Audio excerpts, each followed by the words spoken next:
Saving money can be difficult, and if you want to save more money so that you can stop living paycheck to paycheck, just barely getting by, and if you want to grow your wealth, then you need to learn this 2-digit number that will really boost your savings. This 2-digit number is called a savings rate, and I'll go over why it's important to know your savings rate for your financial success, what that savings rate should be, what you should include in your savings rate, how to calculate your savings rate, and what my personal savings rate is. That was a long list. I had to do that in pieces, like weird and editing.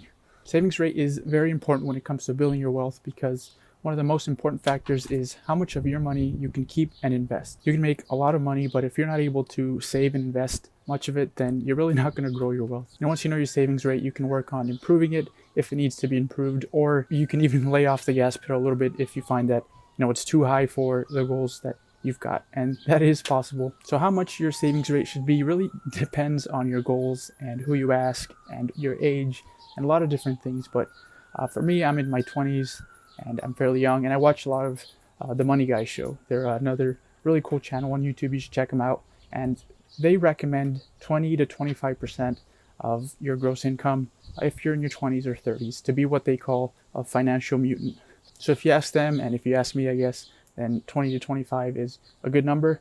And if you ask somebody in like the FIRE community, the financial independence retire early, that is really low because they've got crazy high savings rate, 50, 60 plus. So 20 to 25% is a good number to shoot for. Now you're probably wondering, what do you include in your savings rate? I personally have calculated my savings rate incorrectly before. I guess there's not really a right or wrong way, but it was not ideal. So hopefully this helps you. But what I used to do was I would include everything that I was saving for. So if it was money that I was putting aside, even if it was for things like vacation, tires, things that I was going to spend money on, I would include it. But that's not ideal because now I only include things for my savings rate if it's for an appreciating asset. So something that's going to go up in value. So my retirement accounts, my 401k, my Roth IRA, and my HSA because of the way I use it. Also the money I'm saving up for a home, I'm also including that. And so really those things that will go up in value, you want to include those. Now to calculate it, the formula is really simple. It's just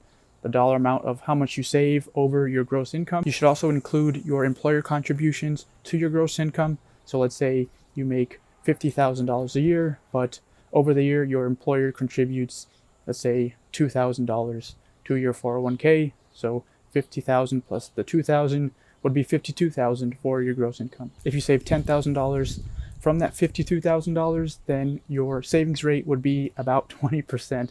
I don't know how to do the math correctly on that one. Screwed it up when I added the 2,000. Otherwise it would have been easy. But anyway, hopefully you understand. I'll also include the formula here so it's easier to see. Now my personal savings rate is 37%. I'm happy with that now. I'm okay with it.